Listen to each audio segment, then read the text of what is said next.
I'd never have said I'm concerned about losing my business to anyone. You left your old dealership under serious pressure. With car dealership, because it's a stock dependent business, yeah? Your money needs to keep going back into stock. We were losing money. People generally want the easy life. I just want to be busy all the time. I want to load myself with more all the time. The more you do that, the more you get results. My biggest mistake in business was not borrowing money. We'd hunt for cars, whereas now the phone rings. It's overwhelming. It's too much. When there's a problem, I think, do you know what, let me take control. Energy in Dubai is exceptional. In this country, and it's not the British people's fault, very suppressed, very negative. Social media's changed our business, right? It is amazing. Our vision for us as a family is online. It was kind of inspired by Mr. Beast. Did you ever think, I'm going to lose my business? Let's get straight into it. What's going on, people? Welcome back to the CEO Cast, the #1 podcast for showcasing business and entrepreneurship. Now, today, I am bringing you a previous guest and a good friend of mine, Calvin's Car Diary. What's Hello. Yeah, good, man. This is going to be a very interesting one because we've already done a podcast before. One where we talked about your story and your whole journey. Yeah. But I want to start off with like this because the last podcast we done was actually at the old Binker site. Yeah. And here we are on the new one. Now, there's so many things to talk about, right? Because I want to say you left your old dealership under serious pressure. A lot of pressure. A lot of pressure. But fast forward to today, you're in a bigger location, hosting huge events, and even building some software that helps other car dealers as well, which I think is quite sick. So there's a lot that you got going on. A lot has changed. And I thought about this before you, obviously you said, Cal, should we meet up and do a podcast, have a chat on camera? And I was like, yeah, obviously I'm bang on it, well up for it. I did think, what's the subject going to be? Because we've done a whole conversation about my journey, you know, growing up and family, one of 5 brothers, grew up in Luton, and we started off with nothing and so on. In those 2.5 years, 2.5, 3 years, however long it was, a lot has changed. So we was at the point when you came down to that yard. I think I knew at that point. Did I tell you that day? I can't remember. I don't think so, because it wouldn't have been on camera, I don't think. But it wouldn't have been on camera, but I don't think so. Basically, we got broken into. Oh, the old site, is that? The old site, this is where it all started. We got broken into. We had loads of catalytic converters stolen. It's quite a big thing then because scrap went up and fees were on, you know, they'd big raise. And it was pretty bad. They took a lot of cats. It cost us a lot of money. And in reaction to that, we rang the police. Police came down and, they couldn't really do much because, you know, it happened at night or whatever. The landlady wasn't happy that we'd called the police to the site. So she basically said, there's your notice. We don't want police down here. You've got to go. Yeah. We had never planned or had any intention of ever moving. So, and for us as a business, like this is our family business. We've worked hard to grow it to where it was. Finding a yard in any part of this country is very, very difficult. Where we are here, Milton Keynes, Luton, Dunstable, is very built up. Trying to find a yard to cater for, I think at the time we might have had 70, 80, 90 cars, something like that. To try and replace that yard, in respect to them, they don't want us there, yeah? We've now got a big problem. Yep. We need to find a yard. What was the eviction notice as well? Did it have a deadline on there? They gave us a really good amount of time. I think we'd just renewed our annual lease. So it was a 12-month lease. So we might have been 3 months into it. Okay, yeah. Okay, so we might have had 9 months left to go. So we had a good amount of time. We started looking for a new yard. And our business depends on this yard. It's not like a website where you can change a server, go to another new host. Yeah. Without a yard, we cannot run this business. We found a yard. We put in for planning for that yard. We're intending on buying it. It's currently a garden centre, or it was a garden centre. Before we make that our yard, we put in for planning. It was basically all agreed. It was done subject to the council giving us the green light on it. Yep. And we know what the council's like in the UK. And Jan, right, and just like as you expect, they said no, they declined it. They wanted houses on there, so we was like, well, back to square one again. That cost us a lot of time. This yard here was available. This is in Milton Keynes, the northern side of Milton Keynes. We were on the southern side. That's only 10, 15 minutes down the road. We wanted to stay in Milton Keynes. This site was available. I found this site myself. I called up the agent and I said, we're a car dealership. Can we, we were interested in taking the yard on. And the guy said, we don't want no car sales there.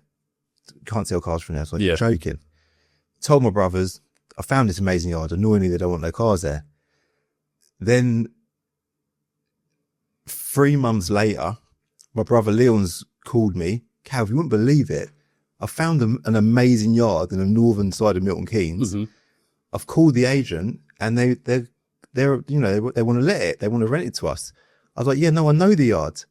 That's the one I called 3 months ago, and they told me they don't want car sales there. Yeah. He goes, no, I spoke to them. They're up for getting car sales in there. So we had a conversation with them, and we managed to secure this yard, and we got the keys on the exact same day that we had to get out of the old yard. So we were then lumbered in this new yard, which was amazing. It was a massive day, it was exciting. But we were then lumbered with this yard, needed a load of work.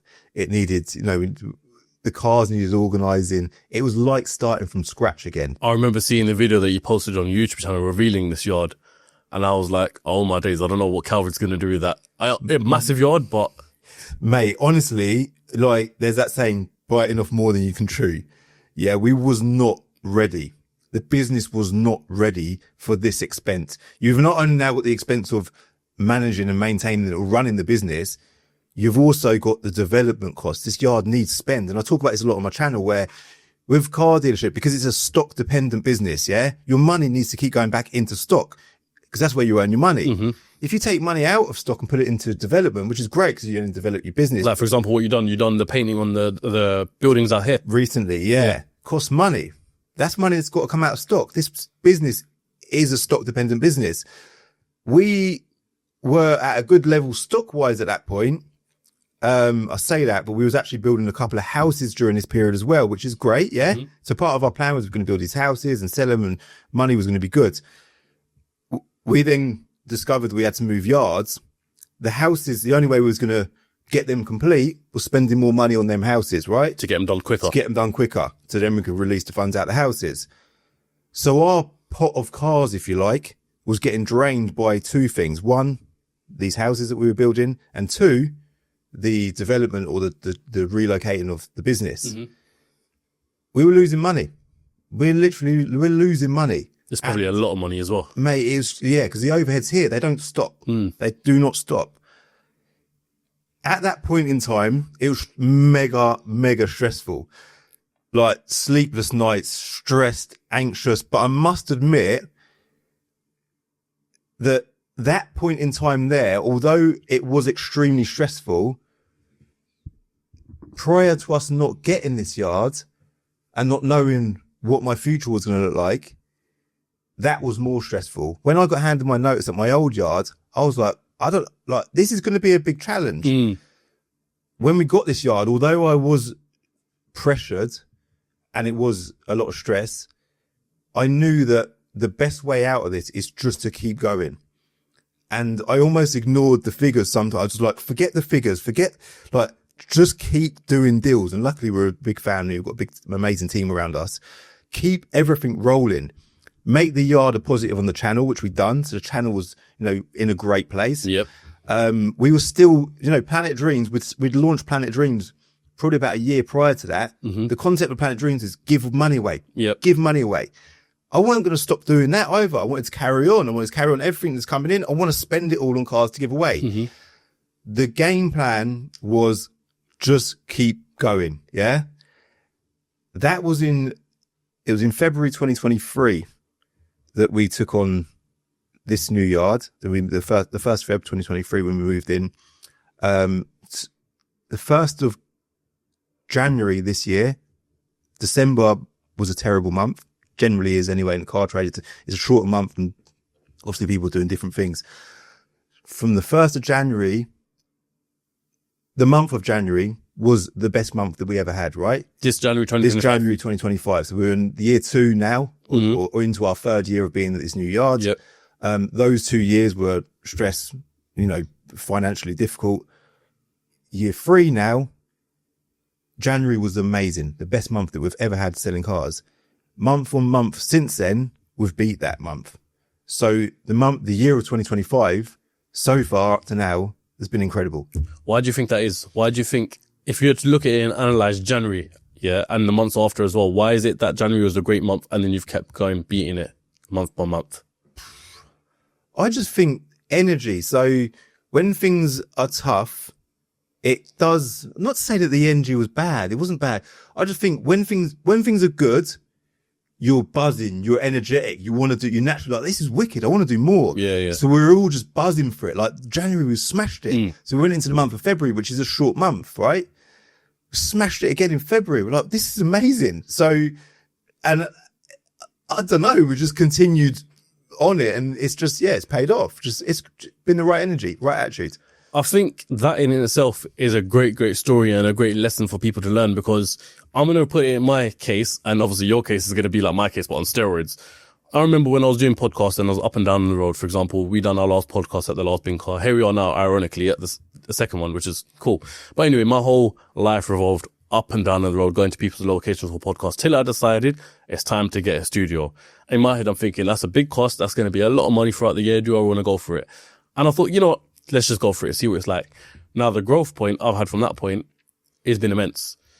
Now, translating that to your story, taking on a yard at this size, this is what, 10 times bigger than the last bin cut, I want to say? It's 7 times at least? It's the size-wise, even how much bigger? It's about triple the size. Yeah.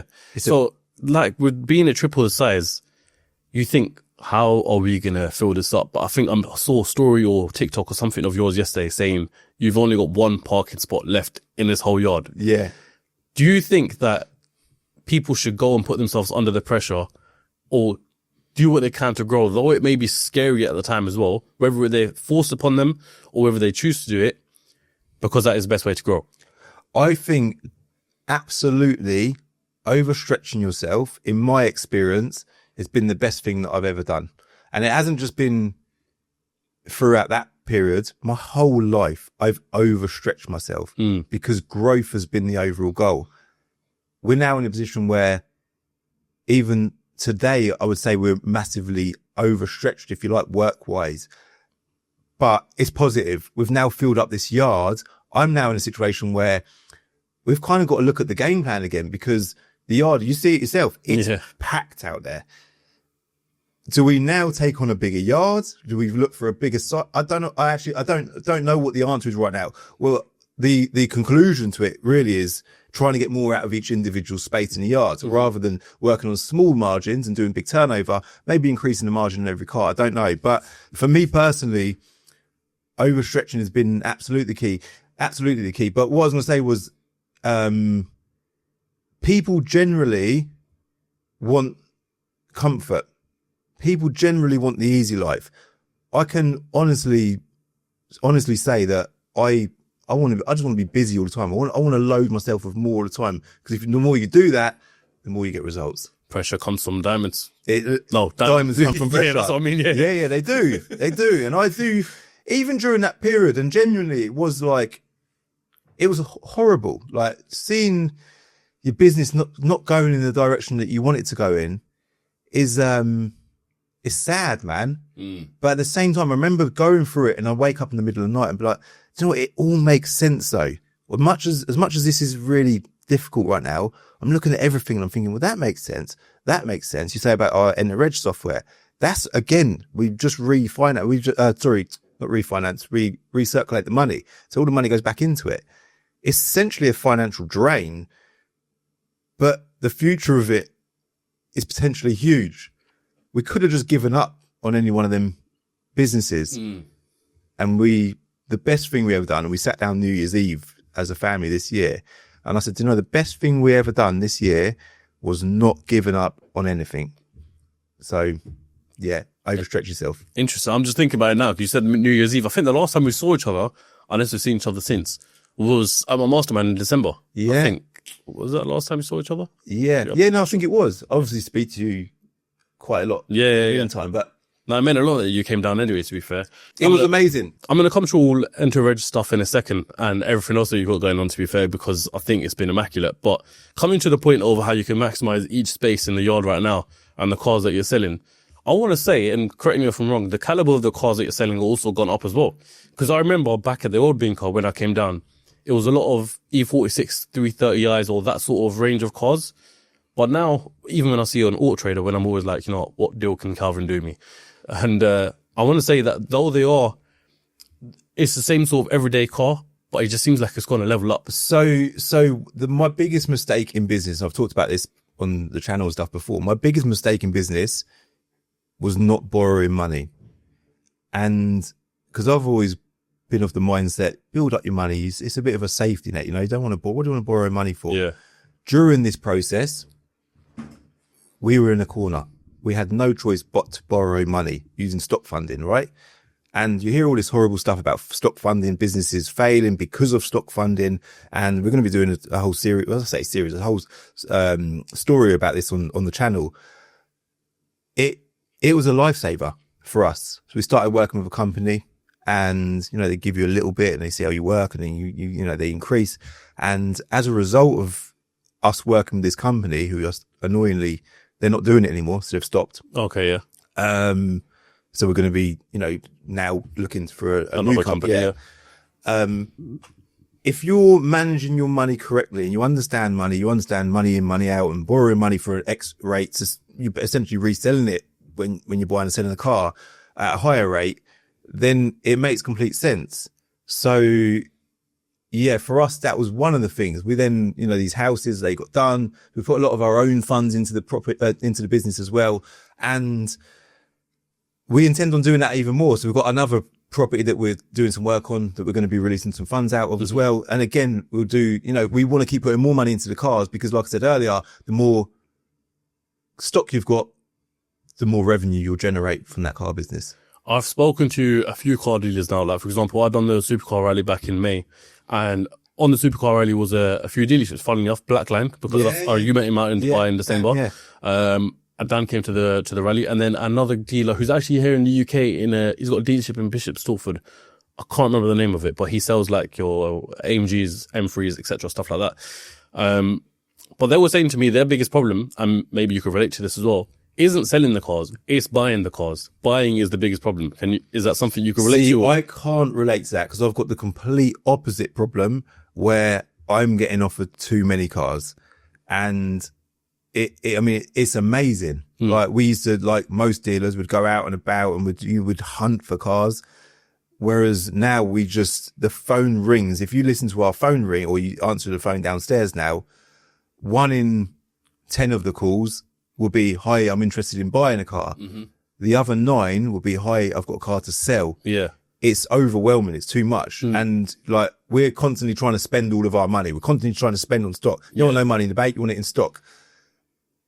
That money runs out, and that phone's still ringing. People want to sell cars to you. Who would figure he got the money for it? Oh, you can't really, you got the money, you ain't got the space. Like, as much as I'm like, I want to buy you a car. We've started doing we've always done the odd sale or return. I'm not a big fan of them, but I'm now seeing the benefits, because you ain't got to fund these cars. You haven't got to buy these cars. Yeah. You ain't got to negotiate a deal as such. You just get the car down. We'll get it prepped up. Let's get it advertised.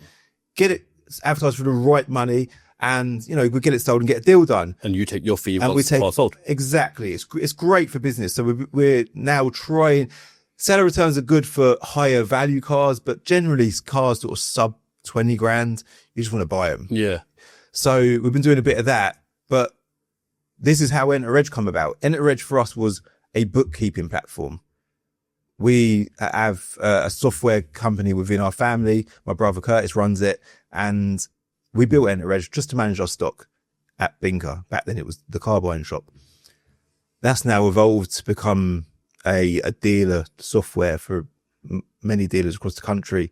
And on that software, I try to direct as many people as I can to sell their car on enteredge.com, because as much as we'd love to buy them all at Binker, it's just not logistically possible. Yeah. So that website now has got loads of dealers on there. They're doing trade to trades. They're buying cars off private sellers, and private sellers are now successfully selling their cars on this platform. So how much? Go on. No, it's really good. I was going to say, with people phoning up Bink all the time wanting to sell their car, how much do you think Calvin's Car Diary as a social platform plays a factor into that? Because you constantly make videos all the time, which I love, by the way, where subscribers or people coming down trying to sell the car, wanting to sell the car, and you're always doing, more or less 9 times out of 10, doing the deal with them. How much of that do you think plays a factor in people saying, all right, cool, Calvin's is buying these cars on socials, let me just ring him up, give him a shot? Social media is, so there's social media's changed our business, right? It is amazing. it's amazing. It just so happens that we've just started filming these videos years ago that tie in with what we're doing at work. I say tie in. I done it because I liked filming videos and I like cars and I just wanted to show the world, I've got this car and I'm genuinely excited. I just bought a Focus R or Focus ST. I'm like, you're a car guy. I'm excited. I'm excited about it. But obviously off the back of that has equated to business, understandably. But then you do on the flip side of that, get lots of people that they're not intentionally wasting your time, but they go in the category of time wasters because they're calling to have a dabble, have a conversation. And unfortunately, it's very, very difficult to try and understand, is this person a serious seller, a serious buyer? Are they wasting my time? Yeah. Do they just want to meet Calvin, or do they want, even we've got everyone on the channel now. So people visit the site to see Binker. They want to come down, which is also amazing. Yeah. But when we're trying to pay for, staff, we're trying to maximize all of our time. It's very, very, it makes the site busy, which is good, but it's also, you've got to try and work out who's serious about doing business with you. I know that feeling exactly 100% because coming back to, like I said, when I done the mastermind and the supercar rally, to be fair. So mastermind, there was only 15 people. You were one of them, right? Therefore, every one person that came or every one person that booked a call, you didn't really have a call because we knew each other anyway. Yeah. But everyone else had to book a actual call online. I must have gone through 250 calls, half, maybe 90% of which you're thinking, you're just here for a chat. You're just here for just fun and games and just, how are you, Raheem, etc. And you can just tell from the first glance, you are not interested. Yeah, you are Raheem, and people, they watch you and you lead the way. It's a great job of it. And understandably, they want to speak to you, and you respect it, you rate it. Yeah. This phone call is not a catch up. Yeah. This phone call is, are you coming on it? Are you doing business? Yes or no? Because if we're not, this call is a business call. Yeah. And you've got to distinguish that all the time. Are we mates at this point, or are we doing business? And I'm not actually at work to make friends. Yeah. I need to make money. As I just mentioned, my business almost lost my business. Because it's such an expensive business. So every day we wake up with the mindset of we need to do deals. Not that we want to do deals, we need to do deals. So I was going to ask you this question earlier on towards the beginning of the podcast, but I think now's a good time to ask you it. What's the number one thing that you wish people understood more about you? Wow. What's the number one thing that I wish people understood more about me? That's a deep question, Raheem. Deep question. I think, trying to think what my answer to that is. Let's imagine from the perspective of people see you online, people see you on socials, but may not know you personally, or people may even see you at the car events, but they only get to spend, say, 2 minutes of your time just chatting before the next lot come along and start chatting. What do you think people misunderstand about you? I don't think people, I don't really know how to answer that question. What do I think?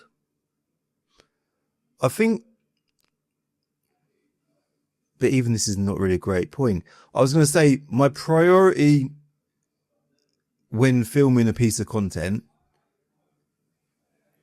more so now than ever, is example and being a good example, setting a good example. I'll have a situation where something negative will happen, and rather than being reckless about how I deal with that situation, I'd rather display what I think the correct way to deal with that situation is. So, but that doesn't really tie in with what your question is. I think it does. It kind of does, because the real side of me was sometimes thinking, you know what, forget this, is ridiculous. Guys carrying on like this. I just told you a situation about my car getting scratched, yeah? And the real me, is what you told me now. There'll be, yeah. I'm just thinking, I'm waiting in my head because I'm just picturing the video coming out in a couple of weeks thinking, I wonder what that video is going to be compared to what you told me. Exactly. And I think examples, everything is the most important thing. And I think, like, I'm now a father of two, and, I want to present the best example to my children. And not just my children, but to everyone that follows the channel. I want people to watch my channel and think, do you know what, Calvin's just posted a video, and this ain't a car video. We're posting videos about random stuff at the minute, what I'm doing day to day. People are watching the videos because of Calvin, which is, it's a blessing. I'm so grateful for that. as a result of that, I want to ensure that I'm delivering value to the people watching the channel. So I'm making sure that, we've got this situation. I talk about problem solutions all the time. We've got this problem. What's the solution to this problem? And I'm constantly trying to display that, we have problems like the yards getting shoved out the yards. Stressful. Of course it's stressful. It's rightfully stressful. Yeah. We're going to find a solution. And I set myself that challenge. Then we're going to solve this. And I'm constantly trying to display that on the channel, despite how I might think or feel or maybe go about dealing with a situation prior. So examples, everything to me. You know how you're always hashtag on it and you're pushing through the struggles. In that time when you was moving and all that stress was there, did you ever think I'm going to lose my business? Yeah, 100%. Yeah, I did. Yeah. I would never let that on. I'd never have said I'm concerned about losing my business to anyone. But, I could see I suppose there's two sides to it. I could see that the struggles, but I could also see light at the end of the tunnel. So I had to ignore the fact that this was challenging and not even that this was challenging, that this was, draining on the business and focus on the direction. And direction was priority. And a lot of positives come of that. Like a lot of things have changed within the business. We've grown our team since then. We've now, the whole upstairs is media. So all the guys up there, they're all working on content right now. Yeah. We wouldn't have those people here if we were still at the old site. You wouldn't have space for it. Yeah. Because I remember that place, the actual offices was probably, I wouldn't say quite small, but you definitely didn't have this much space. No, there's nowhere near. We've got mechanics on site now. We've got a detailing unit. We've got a team of valeters. We've got a massive sales team as well. So there's the business has come on a lot, and I was just focused on that light at the end of the tunnel. But I think that in itself is a great trait of being an entrepreneur, something that people could actually learn from, because if people face a problem in which they struggle, it's very easy to fold and forget and just almost give up. But a real entrepreneur, as yourself, as you did, just think of solutions. Yes, we got a problem, but there's no point dwelling on the problem. What's the solution? What's the fix? How are we going to get out of it? What is the road to the light at the end of the tunnel? And I think that you probably got to give yourself more credit for, because not a lot of people will do that. I enjoy it. I genuinely enjoy it. I strangely, when there's a problem, I don't like it in the sense of, wow, I've got a problem. I think, let me take control. Yeah. Let me take full responsibility for this problem. Let me deal with this problem. Because when you deal with a problem, no matter how big or small that problem is, you do feel good. You get the reward at the end of it. So I suppose it's an element of dopamine, but it's personal reward, isn't it? At the same time, like, I'm still well and truly on my journey. And there's a lot of, ups and downs ahead. So we'll see how it unfolds. Speaking of your journey, where do you think it's going to take you? Because I'm going to bring it to a point right now, which you mentioned a second ago. How much, we won't go too much in the story of the car scratching if you don't want to, but that adding up with the fact that I remember in December, you said you wouldn't mind having a dealership out in Dubai, and just the energy in Dubai is different and stuff like that. Now, I don't want to be like, Raheem's Dubai's personality, etc., stuff like that. But I know you have mentioned it here and there. I don't know if it's a serious thought or it's just in the back of your mind sort of thing. So my sort of take on that is, like I said earlier about energy, yeah? And when energy's good, you get results, right? We can all talk about the obvious differences between England and Dubai, the weather, money, everyone's got a nice watch on their wrist, everyone drives a bloody Lamborghini, whatever. That aside, yeah, because they're all external things really, energy in Dubai is exceptional. And it's kind of like my own self-worth or self-expectation as a person.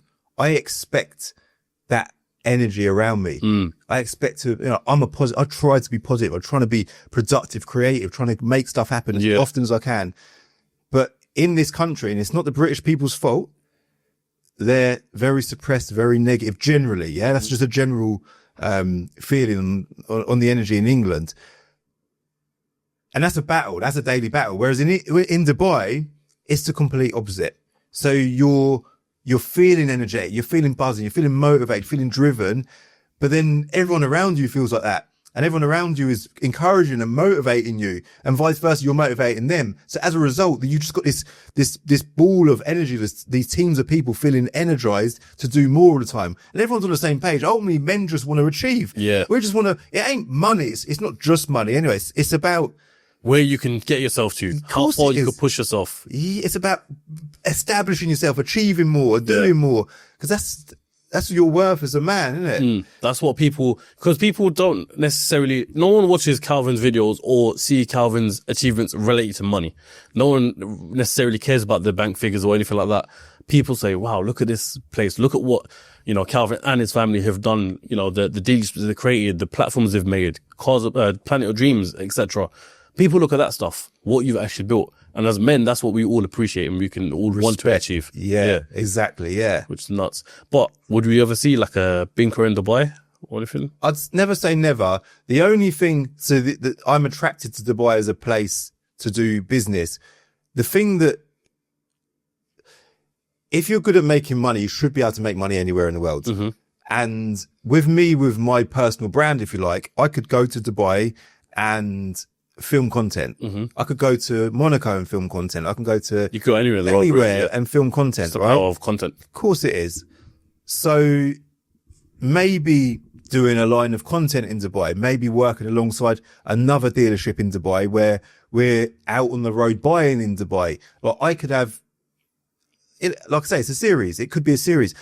That's not a business as such, but I just like the idea of being out there more because it is an attractive place from the energy point of view. Do you know what I was really surprised at about dealerships out there? Dan told me this because I met him after the rally and linked up at his dealership and done a quick little video.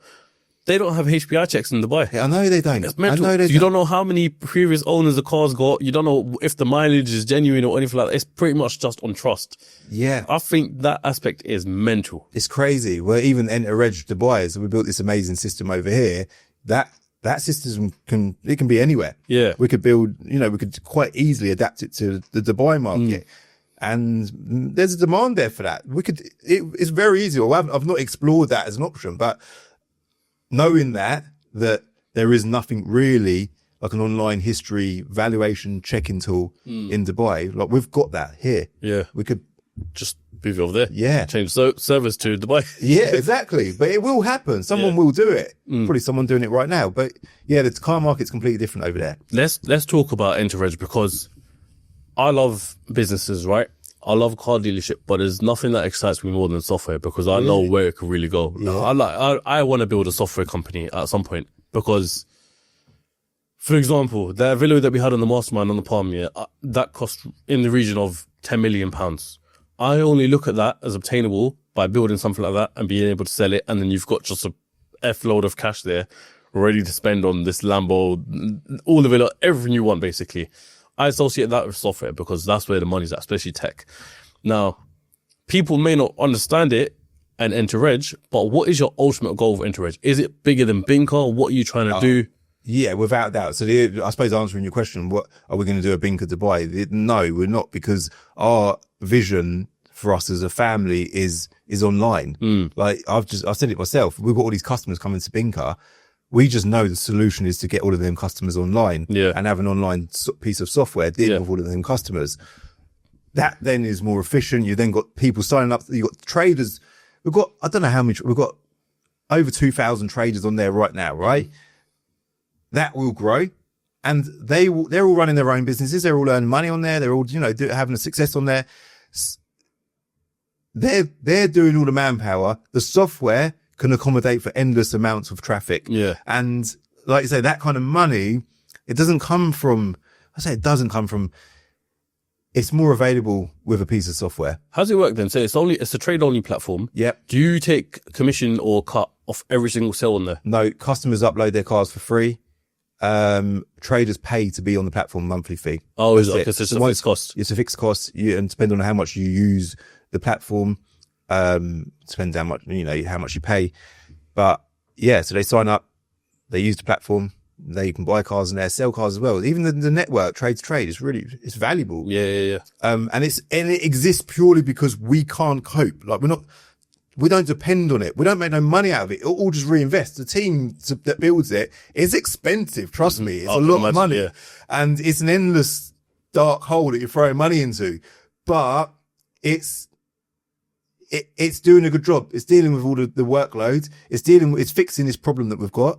And the future of it is massive. And it ain't just a place for the consumer to sell their car. When you're a car dealer, we built it because there wasn't anything that existed in the car market back then. There is a couple of platforms now, that they're like an all-in-one platform. You can value cars in there. You can do history checks on there. You can, like I say, trade to trade, build your own website on there. It's all pretty basic stuff, but it is all important for a car dealership. So it is a full Stuff you need. Yeah. It's like mandatory stuff. Yeah. It's a full dealer management system platform. You know, one thing I've always wanted to ask you, because I watch your videos all the time. You do ads for Car Vertical and you also obviously include Enter Reg as well. Do the two not clash at all? Or? So no, they don't clash. I suppose to an extent they do similar things, but we're actually now, it's quite interesting you mentioned that, we're now in the process of integrating Car Vertical into Enter Reg. Oh, really? Yeah. So people will be able to use Car Vertical as users, as dealers on Enter Reg, and also consumers will be able to check their cars on Enter Reg with Car Vertical. Give me the backstory of that, how that all works. Is that simple, like you plug it in Car Vertical on your website without them knowing, or do you have a conversation with them? It's a contracted agreement, and our teams are now working together and we've done this with Car Vertical. We've also done it with Auto Trader. We've got a great relationship with Auto Trader and Experian as well. So they're all data sources essentially. That stuff there excites me even more because those companies wouldn't just partner up from platform with anyone. You've got to be doing the right minimum stuff. Minimum requirements, but they've also got to see the end vision as well, and where this company is going to be in X amount of years. For them to do that now just shows you. For me, that's positive signs. Mate, us Auto Trader's massive, and their data is incredible, as you can imagine, because they are the leader of the car market. In the consumer world, they are the leader, and as a result of it, their data is amazing. When we discovered that we could work with them, and they're great as well, they're great to work with. It's the platform's amazing, because of that data that we've got available to us. So it is exciting. There's so much exciting stuff with Enter Reg. It's actually. What's the ultimate goal for you then for it? To sell it or? Nah, I don't. Well, maybe I wouldn't say. I think sometimes.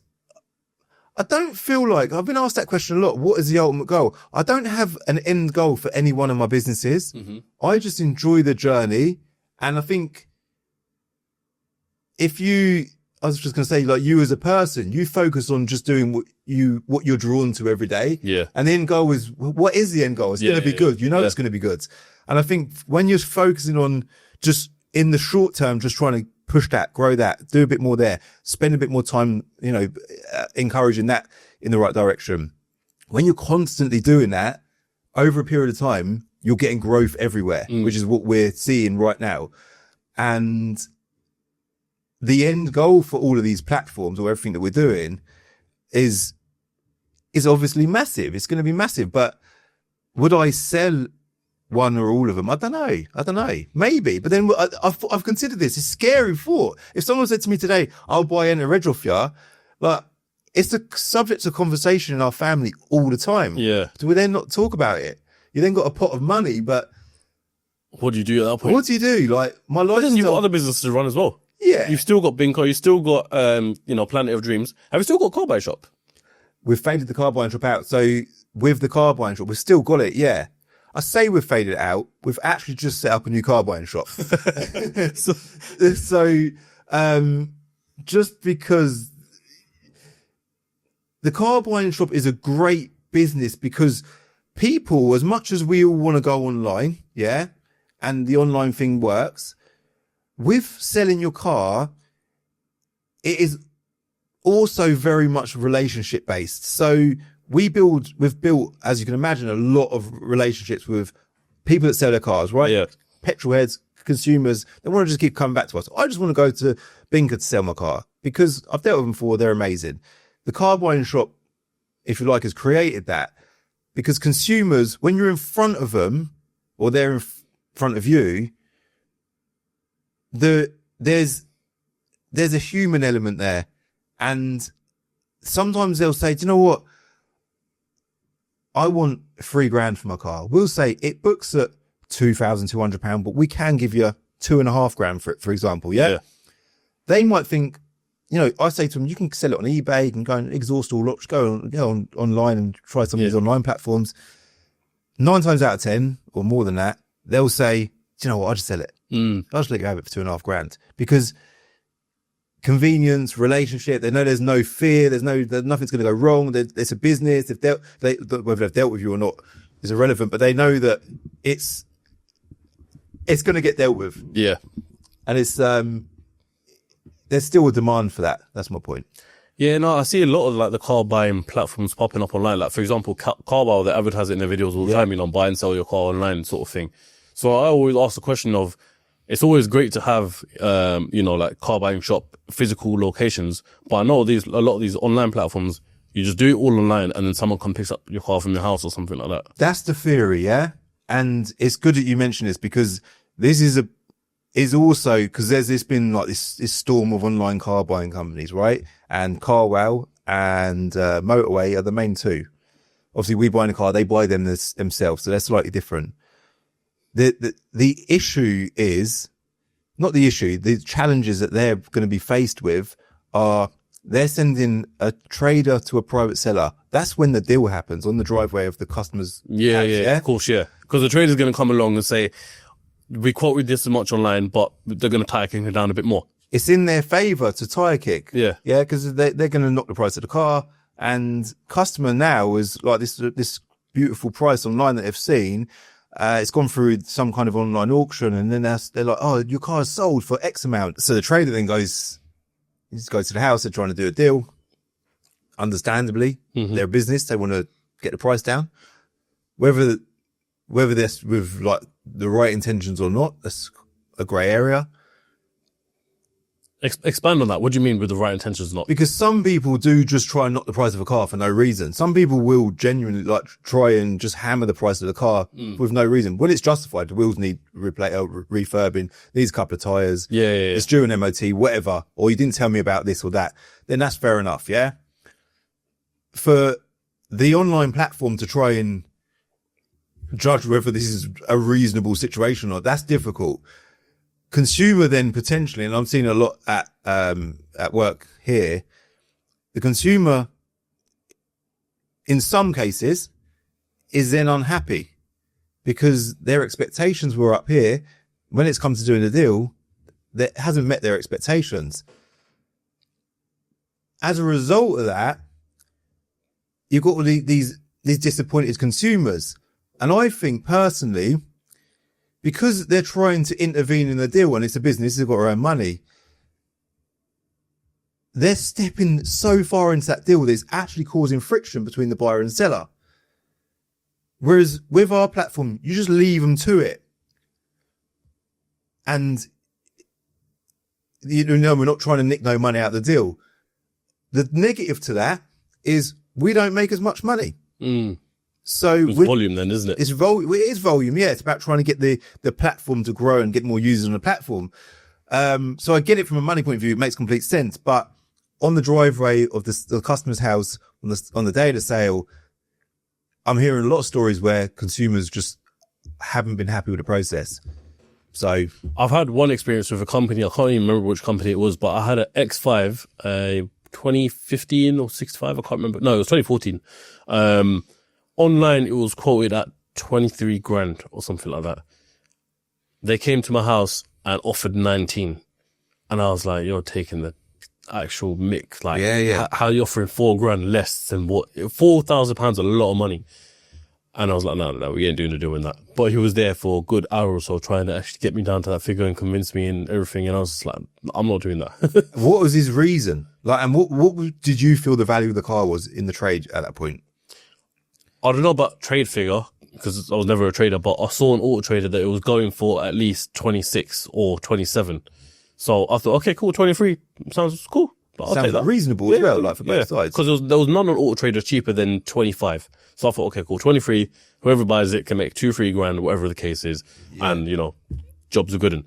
But when he said 19, I was like, no, that's just too far extreme. That's just too far extreme. I don't think there was a reason for it because the car was immaculate. There was nothing wrong with the car at all. So it's not justified. Then that's a perfect example of it's a problem. But then I say that the whole used car market is that, and you're kind of trying to make a system that fixes the value of a purchase value of a car. Yeah. It's impossible. Yeah. It is literally impossible. Humans, we're all different. Cars are all different. Personality wise, we're all got our own way of dealing with things. So in fairness to everyone that buys cars in the used car world, it is a challenge and it is hard getting it right. And you are there to earn money. So you've got to try and buy it. But then in that case, that's unjustified and it's unreasonable as well. Like £4,000 less. Yeah, that's fine. I'll take £4,000 less, but why? Yeah. Give me your reasons. Give me your reasons. Is the engine knocking? If that's the case, then take 4 grand less. Of course. But sounds like there's no justification. That's where it's bad. a bit of a problem. There's one word you mentioned in the beginning of the podcast, which I'm going to use right now, and that was change. A lot of change you mentioned. You are also impacting and changing a lot of people's lives as well, because you're hosting these incredible big events. I was unfortunate I missed the last one. I think it was last month, maybe? Yeah, it was last month. So I was unable to come to that one, but I was there at the last year's one. It was sick. And the thing is, there's a lot of people there as well. And it's great to see Calvin bringing all his people in and hosting immaculate different people with different cars. There was go-karting at the last one as well, which was fun to see. You, Sid, was Leon on track as well? Yeah. Leon, Ben. Yeah. There were so many people. It was just funny to watch as well. But how does that make you feel when you put all these events together and you see the amount of people that turn up? Because it's not a small number of people. It's a lot of people. It's mad. It is mad. And I'll be honest with you, it's something that I'm still not, I suppose, used to. Because when you're on YouTube, like I sat here now, it's just me and you in a room. But then thousands of people will watch this podcast. Yeah. But you don't see them thousands of people. It's kind of out of sight, out of mind to an extent. When you do a physical event, we done our first one in 2021. And I remember arriving to that event and I felt emotional. Like I was like, this is overwhelming. Yeah. And it was an amazing turnout. It was an incredible day. And I got a buzz from it. I thought, I need to do this again. So we've done it in 2022 and it was bigger. Every year it's grown. And strangely, every year I go there with the expectation of, I don't ever speak to Chiro because he deals with the management and the organisation of it all. I don't speak to him about ticket sales. I just promote it and arrive and hope that when I arrive, it's going to be amazing. Every year I get there with a sort of not a low expectation. I don't expect to be faced with what I'm faced with. Yeah. It is mind blowing. It's weird. So you never asked Chiro about the tickets? Nah, I never speak to, and all this year. It's interesting. Because I just promote it and I just think whatever happens, happens. You know, I can only do so much. I will organically mention it in every video. I'll mention that we're doing this show and last year was massive. Last year was our biggest event yet. And we intend on this one being the big one. The last one. Every year on year it grows. 21, 22, 23 and 24. 24 was the biggest one we ever done. And it was the best one we ever done because we're learning from previous years. I expect 25 is going to be the biggest and best one yet ever. And it was. So I just talk about it on the channel. We get like CCD 25 t-shirts made up. And I always make sure I've got a nice car to arrive in. You came in your M5 this time, right? My M5 this year, yeah. Yeah, that was proper nice car. Yeah, it's amazing. What advice could you give to me as someone who's trying to put on an event? We mentioned earlier, Nelson, it's probably a good point in the podcast to give a bit of marketing. I'm hosting an event this summer, August 24th, down in, I can't even remember the area, but everything's all in the description. So your advice. Hertfordshire, your event's in Hertfordshire. So, but I think, even I say about the car buying thing earlier with relationships, with me and you as an example, like when you mentioned about Dubai last year, I didn't just go there because it was Dubai. I come there because it was you. And not because for me as well, like it's a two-way thing. I'm saying I've done it for you, but you know what I'm saying. Yeah, but I know what you're saying. It's like relationship. Someone trusted figure sort of thing. It's like it's not you're going to a random. No, thing. exactly. Yeah. There's no unknown there. Yeah. So Then this summer you done the car. Yeah, thing. the car rally. I wish you could have come back. I Couldn't come to the baby drew that week, and it's like, That was so sick. If I show you the vlog of that, I'm going to show you in a second. Oh my days. I bet it was amazing. 812 Novitec straight pipe. GTS is what I had.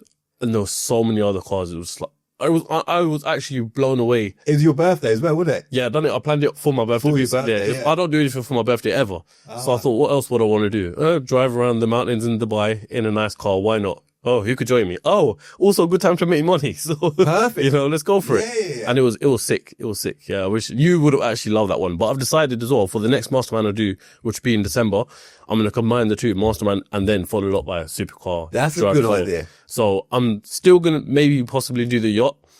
I felt sick on the yacht, so I hated it. But I'm thinking maybe replace that now for just a drive instead. Yeah. We're all car guys anyway. Exactly. Everyone there was a car person. Yeah. And everyone have a nice car. And the hotel we stayed in overnight as well, which was 2 hours away in an area called Ras Al Khaimah, was banging. It's £100 a night, full massive beach resort. They've got paddle courts there, everything, the whole lot. It was sick. Oh, really? That's cool, isn't it? Yeah. Honestly, I'm going to show you the vlog after. You're going to think, fuck me, I should have gone. Honestly, it was so. I was like, I remember saying to my missus, she was like, yeah, you could probably go. And I'm thinking, do you know what? I could It's not too close. Yeah. miss the birth of my baby. It's Yeah, not your first daughter as well. Exactly. Yeah. So he's like, no, get this out of your head. Yeah. But I don't know, advice to doing an event. I just think. I'll give you some backstory as well on it, because obviously I've done the two events now. The one you came to in Dubai in December, and the other one, which was in May in Dubai as well. But I remember in 2021, I wanted to do an event like this because I had a lot of community impact, should I say. And I was like, yeah, I want to do an event. At the time, I was too scared. I just didn't do it because I was like, no one's going to turn up, nothing like that. Yeah. And so this is almost like a tribute to my younger self who wanted to do an event. And I thought, let's just do it. If it loses money, it loses money. We're at the point now where I just want to do it.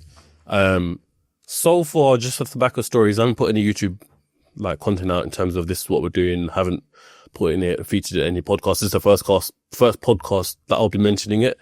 I've sold 120 tickets out of 300, which I don't think is too bad. Mm-hmm.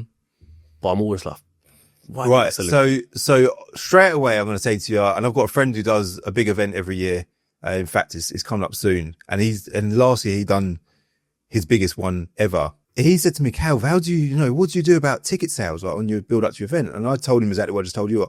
Honestly, I don't monitor it. But the reason why I don't monitor it is because if I speak to Chiro 3 or 4 or 5 weeks prior to the event, his attitudes, not because of his attitude, he's a very positive guy, but he's usually quite deflated about ticket sales. The reason for that is because ticket sales will ramp up in the last 7 days.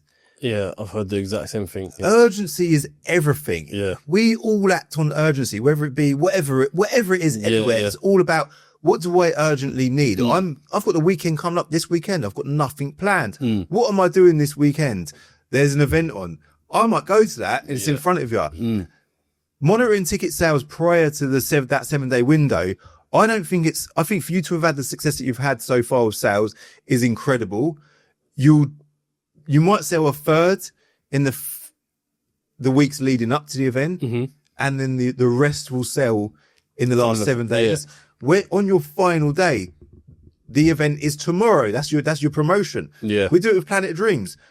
If I say to you, win this BMW M3 next month, the urgency is not there yet. There's no urgency. Yeah. There's zero urgency. Whereas win this M3 tonight at 10 p.m. This could be yours. There's the keys. I must enter right now. There's a deadline to this. Exactly. Yeah. Urgency's on. So I would say patience is the most important thing. Because you will sell tickets. You absolutely will. It's the same thing. My mates who own restaurants or who have done events before always say, for example, when my mates own restaurants, they always say when it comes to the dinners and stuff like that and tables getting booked, they always get booked as in for events. Last minute.com is what people are all about. And then that's when they book. And you look behind you, you think, God, look at this. We smashed it. We're busy. Yeah. What was I stressing about? Yeah. But then you do it again the following weekend or wherever. Yeah, you're still going to stress. The anxiety's there again. But even though it's proven, it's going to be fine. Literally, yeah. So I just think you're a good guy. You do good events. You put on, people are drawn to you. People are attracted to you. So as a result of that, you'll do an amazing event, which I know you are because we spoke about it, and you will attract a lot of people, guaranteed. Like that event is guaranteed to be a success because you're doing it. You don't know that right now, but you'll be there on the night of the event and you'll be like, no, this is good. Yeah. You smashed it. You've already smashed it. Yeah. You just don't know it yet. For people who are still watching this podcast right now, at this point right now, I should let you know, and we haven't announced it on social media, that Calvin's also going to be there at their event. I've asked you to do some speaking time on stage through a panel and stuff. So that'd be quite cool for the people to see, basically. Yeah, no, I'm looking forward to that. Yeah. That'd be good. But enough of my stuff. I want to talk about Planet of Dreams, because this is another thing that's changed massively as well. I mean, I look at it thinking this is sick, because back once then, did you have Planet of Dreams when we done the last podcast? I think you did. I think we did. Yeah, I think we did. I think it might have just launched. Probably. But the caliber of cars, as I said it with Binko earlier, but now we're talking about Planet of Dreams, night and day. Like the fact that, okay, cool. I watched the last vlog that you released, which is going to the Audi dealership and buying an RS3 for Planet of Dreams. The one before that I watched, you probably released a lot more cars in between, but you went to BMW, got the M3, that was for Planet of Dreams, which was then given away in BMW, right? That was amazing. Amazing. And now, I'm not sure if I can mention the car that you've got for Planet of Dreams this time. So basically, that car that you're about to mention, Yeah. the RS3 that we've just posted, that's our biggest prize ever on Planet of Dreams. At the point of posting that, before we'd even posted that we've already bought This one. the biggest prize ever, bigger than that one. Yeah. So yeah, it's mad. It's crazy though. What do you think of the whole, it's going clearly very well. Do you know what I mean? How does that business play a part of? It's going very, very well. So, we started, I think 4 or 5 years ago. The idea, if you like, is kind of inspired by Mr. Beast. He would get his revenue from his channel and reinvest it back into his channel to give content, to retain his viewers. And I started saving my ad revenue, started buying stuff, started developing the site in the background, the website even. And, it started off with little prizes. The first car was a £100 330D. We then bought an Audi TT, and it was giving us lines of content. So we buy this project car Audi TT and we start working on it, and we get companies involved with trying doing the work on the cars.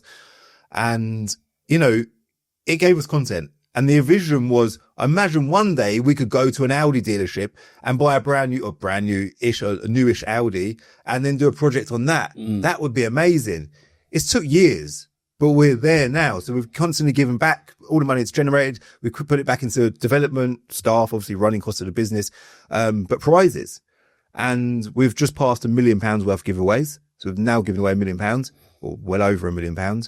And, it's like the snowball effect now is massive, because the rate that it was growing, say it's growing at whatever, 5% a month. Whereas now that 5% a month is accumulating to, it's massively, a percentage of a bigger number. It's just compounded massively. It is massively compounded. So, the future, again, it's exciting. Like, it's mad. Like, even I go downstairs and I see the unit fill up with all these incredible cars. And back to what I was saying earlier, just focus on the little things every day, just maximizing on your time, maximizing on what can we do? What can we cram in? Even doing this podcast, Cal, can you do a podcast? Yes, let's do it. Let's try and just keep cramming stuff in. And then the end result is you do generally build up some amazing things. No, fairs. I'm going to ask you one of these questions, right? You were telling me a story downstairs earlier on. And as much as I was listening to the story, I was also imagining, damn, what was Calvin like back in the day? So this question I was to ask you, and you can answer it in any way possible, especially now that you've got your daughter now as well. How has fatherhood changed your life? Fatherhood has changed me and my life drastically, because I was not responsible for anyone before. Yeah. I was careless, reckless, because I could be. Whereas suddenly you've now, you can't be careless and reckless. But you've also got to be considerate and be a good example. My little boy's 11 years old now. He's fully aware. He's super clever. You know, at 11 years old, you're soaking everything in. You're like a little adult. Yeah. So, and the pressure's then on me to make sure that I'm a good adult. I want to be a good man. I want to show him about be a role model, be a good role model. I want to be, one day I'm going to be gone, and when I go, I want him to feel like, my dad taught me well. And yeah, it's nice because it gives you that sense of worth, sense of value. So there's so many pluses to having children. Yeah, self-worth, self-value, love, it's amazing. And then the other question to that as well, which I think is a side that not a lot of people get to see, is how does fatherhood, or even just, I suppose, husbandhood, if that's a word, how does that get affected by being on it 24/7 with every other business that you got? I suppose things get compromised because it's a matter of priority. What is priority? Is it priority that dad goes to work today to make money to provide us with this amazing lifestyle? Or is it more important that we go and have a day out at the local park? Yeah. Like, it's really difficult balancing that because in your head, your time with your family is vital. And it literally is vital. It's so important because how can you impact or influence your youngers if you're not with them? But also, time apart is also just as valuable as well because it's needed. Yeah. So I saw a thing this morning actually on social media. It was actually Ben said to one of his guests, how do you balance work-life balance? I don't think you just sort of. I don't think there is one. There isn't. It's just life. Yeah, it's just life. Yeah. You've got to try and prioritize everything. I do think I do a very good job of prioritizing everything. I do. I spend a lot of time. I'm either working or I'm with my family. Yeah, and I make sure that I prioritize all of that. And I do a good job. And since I've got a team around me, I used to physically work, like editing, stuff like that, every evening. I was working 7 days and 7 nights every single week. Yeah. Since I've got a team now, I don't need to put as much. You can wind down with your missus and kids. Yeah, I do get that opportunity to do that now. So that's quite nice. That's good. That's good. Any other changes since last time we spoke on the last podcast? Nah, what we've got? Car, wine shop, bin car.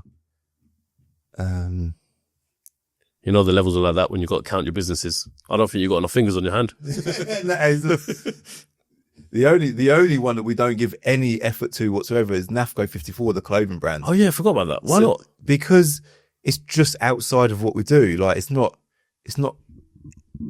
something that we bought a long time ago. That it was an old brand back in the day, and we got the opportunity to buy the brand, and we put it online because it never made it online, and people just find it organically, like they'll be in a conversation. Well, I know you wouldn't want to let it just fade. So what if someone came to you with a proposition of, you know what, give us this amount of percentage, we'll run it fully for you. We'll do all ads, we'll make it a big, massive brand again, I suppose, because it was a big brand back then as well. We've got someone who wants to do it. We've actually got someone who wants to do it. We've been speaking to him on and off for a long time. And someone with experience, I'm assuming. Yeah, in the clothing world. And it might happen. If we can agree the right deal, it might happen. Mm-hmm.